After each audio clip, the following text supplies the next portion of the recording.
Book 101 is all about the books that I read for the last 40 years. And today I have my special guest. She is my feature author of the month of October. Award winning author, no other than Miss K. A. Oliver. Welcome, Miss K on Book 101 Review. And can you please introduce more about yourself that I missed? Absolutely. I am an award winning author, fiction author of the year for 2025. And I started my career actually in Hollywood. I worked in Hollywood for 30 years before stepping out and writing my first book, which is Disturbed Tombs. And I've written 13 other books since then. And congratulations! And looking forward for more and more award-winning piece, Miss K. And today, let's talk about being you, your writing process, and being award-winning author. So, Miss K, tell us, you describe your writing as both a discipline and an art. What does your non negotiable daily writing routine look like, and where does spontaneous inspiration fit into structured process? Absolutely. My daily writing, I write about 1 or 2, maybe 3 hours a day, just because I love writing. I don't plot out my books, what they call a pantser. I do know in my head where it's starting, where it's going to go, and how it's going to end before I start writing. Um, Everyday life adds something. And as you know, if you are familiar with any authors in your life, any writers in your life, anything that happens may be put into a book. Uh, I use life. I like real experiences.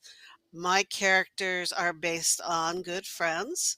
I use their first name and they give me a last name that they would like the character to be called, and I use them. I have a full round picture of my friends. I know what they like, what they do, their personalities, and that really helps me flesh out my characters. Um, I love just adding a lot of true facts to my books. I have had readers come back and say, I'll read every one of your books because I learned something new in every book. That means, despite a historical genre, which requires a lot of uh, research, my murder mysteries also have true facts about things in the book.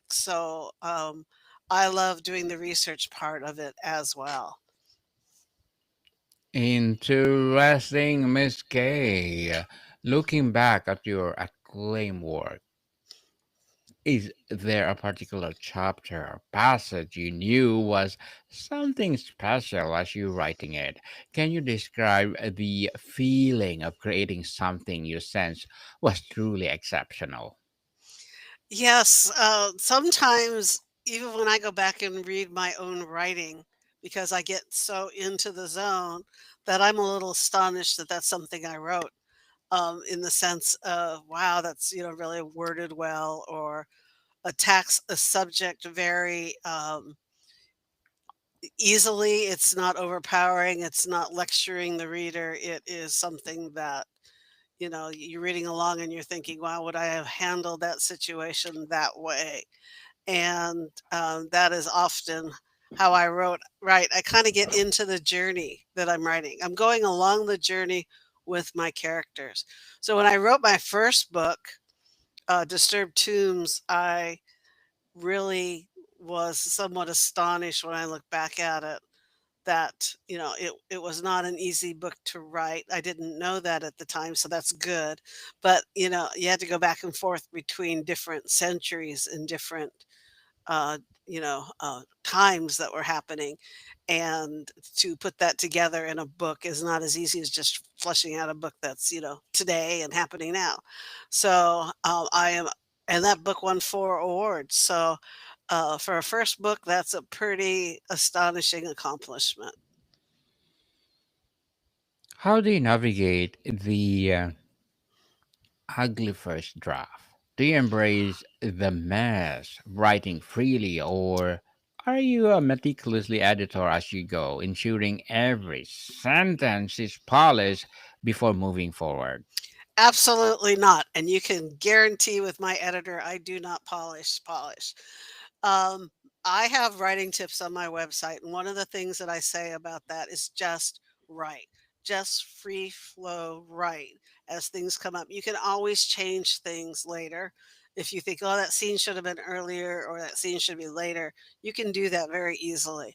I don't worry about typos or anything. I just write as much as I can write. Um, that way, my creative process isn't stopped. I don't finish my day's work at the end of a chapter. I never do that because starting a new chapter is a little harder than picking up from where you left off. So I let my editor do my editing. And my saying is great novels are not written in the first, second, or even third draft, they're written in the edit stage.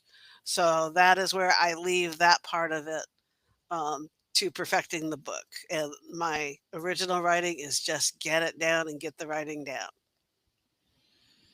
At what point in the writing process do your characters truly take on a line of their own, surprising you with their decisions and steering the point in unexpected directions, Miss Kay?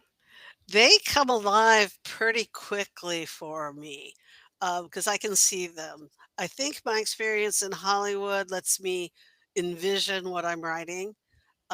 Even and as a reader, you envision what you're reading, but I know their personality. I know the little things they may or may not do, and so there's times when I'll be writing and I'll think to myself, "Well, this character would do this at this particular time."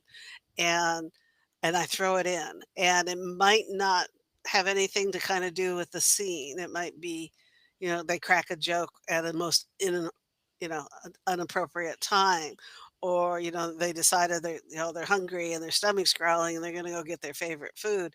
It's making it real, it's making it human, and I really enjoy that part about my characters, so much so that sometimes I have to make sure that I'm not writing me talking or, that I don't say, "I thought, da, da, da." Oh, wait, no, this is a book. I have to go back and change that wording. It can't be "I thought." And, so I really get into my characters. Most stories start from a small seed, a image, a line of dialogue, a concept. What was the kernel of your award-winning book, and how do you nurture it in a fully formed narrative? Yeah, so I could really speak to that on my first book. My first book was the seed of, why do we, dig up every grave we found in Sudan and in Egypt and dig up every mummy, while our own graveyards are sacred. And I wanted to explore the fact that are we, quote unquote, disturbing their peace as we see it when we dig up our own. And so that's where that came from. Um, Shooter's Treasure is about someone who buys a ranch and there's a hill on the ranch that's out of place, and a lot of people for years thought it was a maybe an Indian burial. And the person who bought the land, the woman who buys the land, is into a bit of archaeology, into geology, and she has a friend that's also into that. They go to examine the hill and find out it's not an Indian grave burial. It is a treasure. Um, and so those kind of things, like what would you do if you found a treasure on your land, and what problems would that cause for you? Um, Whispering Lessons is kind of a reason as to why when you go out to find Jesse James or any other well-known outlaw of the Old West and you can't locate their quote unquote treasure, their treasure, is there a reason that the treasure is not where you think it should be? And that's where the seed from that book started and created characters that answer that question, a possible solution as to why treasures aren't found. The voice of the doubt, Miss Kyla. Oh, Miss K. Even for award-winning author, the inner critic never fully disappear. How has your relationship with self-doubt evolved, and what is your strategy for silencing the voice when it matters most? It I think it hits you it most often very strongly when you write your first book, especially a fiction, because you wonder, will anybody read it? Why would anybody read it? And I think a lot of people who want to write books wonder that. That's a question that we all have. And I just kept trying to silence it by just saying, I wanna write the book. There'll be a reader out there somewhere. Yes, there turned out to be readers out there, but, that really hits, new writers. It fades as you write more books. Um, Maybe sometimes I wonder, to myself, was that book written well enough? You know, um, does it compare to my other books? And that's kind of what I get hit with now, having written 14 books and on my 15th. And so sometimes I wonder about that. Or I go back and flush out a book better than I did the first time I wrote it because I was a younger writer and I didn't have my voice yet because that comes over time. So I have also done that. So, Miss K, after completing an intense, emotionally draining project, how do you feel the creative well? What specific activities, rituals help you recover and find inspiration again? What helps me recover is getting out and, you know, putting my feet to the grass and being out with nature again instead of sitting in front of a computer, which is, normally how you write these days, and just renewing my spirit. I do meditate and I do like doing that. And then the other thing is calling up friends and say, let's go to dinner and getting a group of friends together and just catching up with everybody, and having a really good time doing some kind of. This summer was full of different activities that we all did. Each one of us came up with kind of an activity and we did it. And really had a fun summer, making sure that, you're not losing connections and you're not sitting at home in your pajamas writing all the time. So getting out there and socializing is, and getting new fuel for more books. So yes, that's what I do. The weight of expectation, Miss K. After winning a major award, does the pressure to live up and standard with your next projects feel paralyzing for motivating? How do you protect the creative space for external expectations? The funny thing is, with the first book, I expected to win nothing, right? To come back with 4 awards is amazing. So, do I have expectations? There's one book I've never submitted to try for an award on, and, otherwise, um, if it happens, it happens. Yeah, I've accomplished a lot in what one would consider a short amount of time, with awards and recognition. And sometimes it comes out of nowhere. Fiction Author of the Year, I didn't apply for. In fact, you can't apply for that one. So when someone calls you up and says, hey, or emails you, sometimes, your first thing is it a scam? Because there's so many scams out there. So, but I've worked with a number of contests and people now that I, trust and will put my books in there and understand what they're looking for and have a good feeling about possibly getting some kind of award. Not guaranteed at all, of course. Um, I write different genres as well. So, I don't fit into a mold at all. So, I never really know the last book I wrote, which is coming out on the 17th of October, Fear Struck, um, is a completely different novel type. It's a psychological thriller. So, how will that do? I don't know. Is it, strong enough to stand in that category? We will find out. right? So We will I find know out. I got a little scared when I was writing it. So uh, I'm There's a hoping. goosebump. There you go. Yeah, good luck with that, Miss K. And what is the most significant scene, character, or subplot you ever fallen in love but ultimately had to cut up for a good of the story? Ooh, I haven't cropped it out. In fact, so my Dr. Callie Worthy series, the character that I fell in love with is the lead character's husband, and his name is Derek. Lead character is Callie. And my readers fell in love with him too.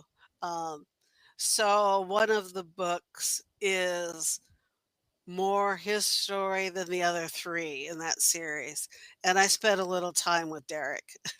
And, I made him more of the center of that particular novel.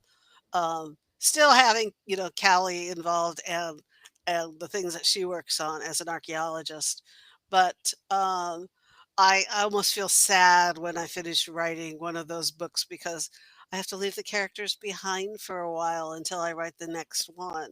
And I don't normally write books I don't write book 1, 2, 3, 4 of a series normally. I will write I have 2 series right now, and I'm working on my 3rd one. And I would write, the Callie Worthy series, and then I'd go over to the Shaw's Investigation series and write that 2nd book. Then I'd come back to Callie Worthy and write the 3rd book, and then I go back over to the Shaws. And for me, I do that to keep the storyline straight in my head because I if I start writing, book 1, 2, 3, and 4, I start to kind of go, was that in book 2? Or am I ahead of myself? So I bounce back and forth. However, with Fear Struck, I'm not sure if I've gotten to that point. I'm already writing the book number 2 for that series. So there, I broke my own rule. Mm. Risque on the craft and technique. Your writing is often praised for its vivid and immersive quality. How do you consistently engage all 5 senses during the writing process to make a fictional world feel tangible and real? I think part of that I'm able to do because of my background in entertainment and because I started as a video editor in the film industry, or an editor in the film industry, and putting the puzzle together, that you're putting the puzzle pieces together along with the story that's written in that case. I just feel that bringing a lot of life into a film or into a book is important. So, the smells, the way a room looks, the cracking of the floor when you walk, the footfalls that you hear when someone's walking across a certain type of tile versus wood floor, and I just think that gives it that authenticity that you need to make a fiction feel real because you also need facts. So you need to add facts to the book that are true facts, but the main story is fictional. So you need to bring those in to make the story feel alive. Alive for sure. And Miss K, as award-winning author, what are your short-term and long-term goals? Short term is to finish my next book that I'm writing and have a successful launch with the book one that's coming out on the 17th and to continue writing. Um, a lot of people ask me, how do you come up with all these different stories? And it's just living life, feeling it, wondering, asking questions, and then when I'm a very curious person to begin with, and I've always, what about this? And I'll go look it up and try to figure out whatever the question is. And a lot of those questions can turn into books and stories. And so it's just to continue writing. I have one book, Road to Elysium, that producers are looking at to make a movie out of. It's been shopped around and some producers have asked for it. But it going back to Hollywood, I just say, "Here's the script, and do what you need to do with it." I'm not concerned about going back into Hollywood or actually turning a book to a movie, but they are good stories for movies. So, If that happens, that happens. That would be icing on the cake. But my thing is just writing the books. I get a huge kick out of going on this journey. And any writer will tell you that part of them is in every book they write. So part of me is in every one of these books. People have come back who know me well and said, "Oh, you're this character, aren't you?" But then they read the next book and they go, "But this is also you." So it's just to continue writing. I love being acknowledged. That's also icing on the cake. But to have more fans and more people enjoy the books would be probably my ultimate goal. Good luck to your goals, Miss K, and looking forward for more award-winning piece. And what would be your piece of advice for those people out there who want to be like you? Well, if they want to be a writer, first thing they have to do is write. I have so many people tell me, "Oh, I've got this book in my mind," but have you sat down and started writing? Even if you're writing 15 minutes a day, make a space for yourself. I bought a new desk when I started writing. I put a plant on the side. It's facing a window. When I'm typing, I can look outside and see the world, and that was important to me. And you start writing 15, 20 minutes a day and you don't worry about what you're writing. Like I said, get it down on paper. You might want to write a novella for your first book. I did. Um, the novella is a smaller book, and then you can go through the process of getting someone who can do the cover. Don't do it all by yourself. Don't try to AI a cover. Everybody goes, that's AI. And there's things wrong with that. It's not the covers aren't they don't really capture your book like an artist can capture your book. Make sure you find an editor who likes your genre, who likes your writing style. You might go through a couple. That's okay. Um, and then get that book out. If you self-publish, that's great. There is a lot of help online for self-publishing. I have writers tips on my website, which happens to be my name, Kaya Oliver.com, and they're free. You don't even have to give me your email. Um, on how to write, how to build a character, how to choose a character's name. All of that is important when you're writing a book. You want the name of the character. Hannibal, the Silence of the Lamb. I mean, that name creates fear now, right? Because it was a well chosen name. So that's important. And don't worry the first book or two you write.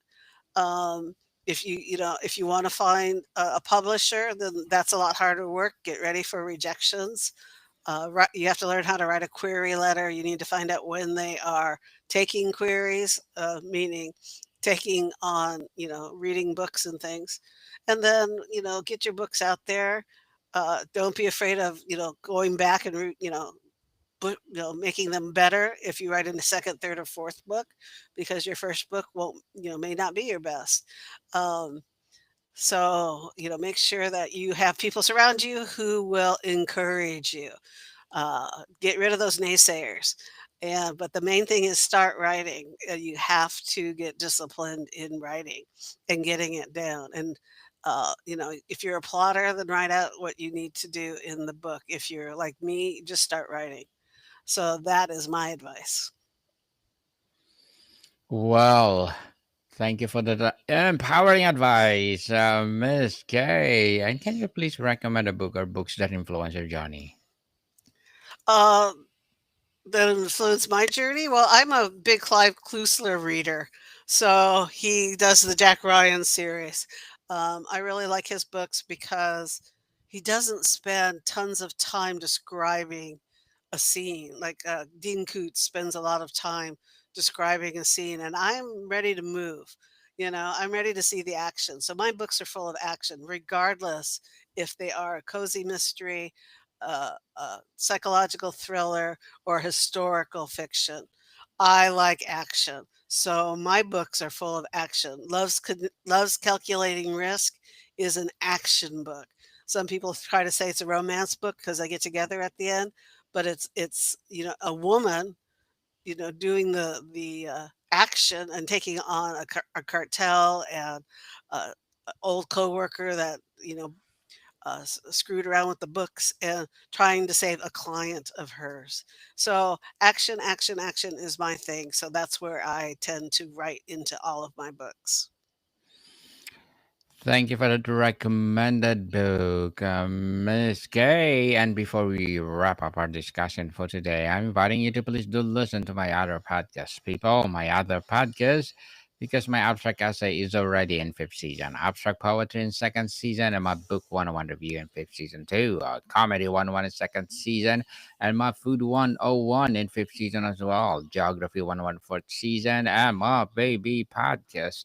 Law 101 and Mental Health 101, Love Letters in third season, and Movie 101 Review of Music 101 and fourth season, and Science 101 and Sex 101 in its fourth season. Please listen to them wherever you listen your podcast. So, Miss K, beyond awards and critical acclaim, what is the personal private metric you use to know that a piece of work is truly finished and successfully in your own eye? In own eyes. In my own eyes is when I feel the story is complete, when I feel I've given my creativity to it, that I put my best foot forward, that I've put action into it, and I feel confident about the story I have written. Um, then I feel this is a good one. So the one that's coming out on the 17th, my first psychological thriller, I feel good about. I have that feeling. It's like my baby's being delivered. So that's why I've jumped into book two because I had so much fun writing it, even though it's scary, that I couldn't wait to write the next book. Yes. Looking forward for that, Miss Kay. And one more. In what tangible ways did winning a major award change the trajectory of the specific book? Its reach, its audience, or its longevity? A little bit of both, but definitely audience. People like to know that a book has won an award, 2, 3, or up to 10 for one of my books, and, and you put that on the cover a little bit, and that impresses them to pick up the book and find out what you're about, and I I am thankful for every award that I have won. Miss Kay Oliver, my award winning and my feature author of the month of October. Thank you so much for sharing your knowledge and wisdom to the world. So, can you please invite our listeners to support all your books? Absolutely. My books are on Amazon, but you can also go to my website, K.A. Oliver, Kaya Oliver.com. And you can also find my social media links on that website as well as the writing tips. And you can follow me on Facebook, Instagram, Blue Sky, Pinterest, you name it. Yes, people, let's support Miss Kay Oliver. Because if you support her, for sure, more and more and more empowering award winning piece to come. So, Miss Kay, thank you so much for your time. Thank you so much for having me on as a guest. I appreciate it. More to come, people. See you soon.